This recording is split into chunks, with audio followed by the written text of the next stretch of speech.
Heerkii fanaanka weyn ee Ilkacase Qays iyo Naciimo Jookar oo ka dhacay cariga dalka Mareykanka waxaa ka jira arinta social media sida aadka u haysata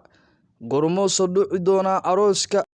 Ilkacase Qays iyo Naciimo Jookar fanaaniin caan ah iyo dad waaweyn oo baraha bulshada caanka oo hambaliyaha hawada u mariyay Naciimo Jookar iyo Ilkacase Qays xagee ku dambeyn doontaa arintii ka dhaxaysay Daahir Calisow iyo Naciimo Jookar Ilkacase Qays miyaa soo afjari doona dagaalkii muddooyinkan dambe baraha bulshada ka socday ee u dhaxeeyay Naciimo Jookar iyo Daahir Calisow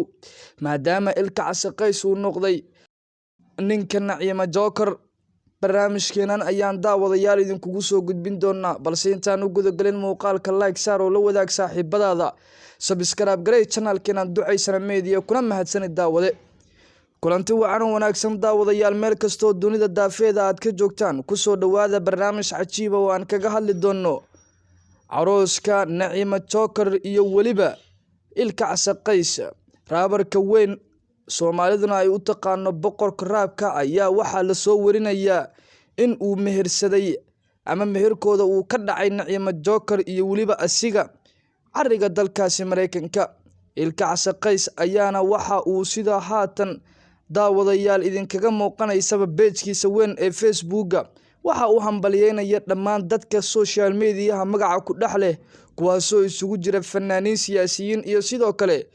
dad kale waxaana sidoo kale haatan gabi ahaanba Snapchat ka haysta xiisadii ka dhax aloosneed Daahir Calisow iyo waliba Naciimo Jookar oo sida haatan dadka ay hadal hayaan bal sheegayo in gabi ahaanba ay soo afjarmi doonto maadaama Naciimo Jookar sawjadiisa ay noqotay legend raabka si aad ugu dheereeya isla mar ahaantaana si aad saaxiib dhow ay u yihiin Daahir Calisow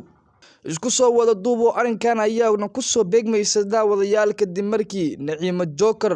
iyo Ilkacase Qays ay ku aqal galeen cariga dalkaasi Mareykanka maadaama dhawaanihii ugu dambeeyayba uu ka duulay Ilkacase Qays ahna boqorka raabka magaalada Nairobi ee cariga dalkaasi Kenya isla mar ahaantaana dhawaan uu u duulay cariga dalkaasi Mareykanka halkaasina uu ku mehersaday gabadha jilaaga caanka isla mar ahaantaana dadka ka qoslisiisa ee Soomaalida ah ee iyana ku nool cariga dalkaasi Mareykanka ee lagu magacaabo Naciimo Jookar kuma hasanid daawada muuqaalkan like saar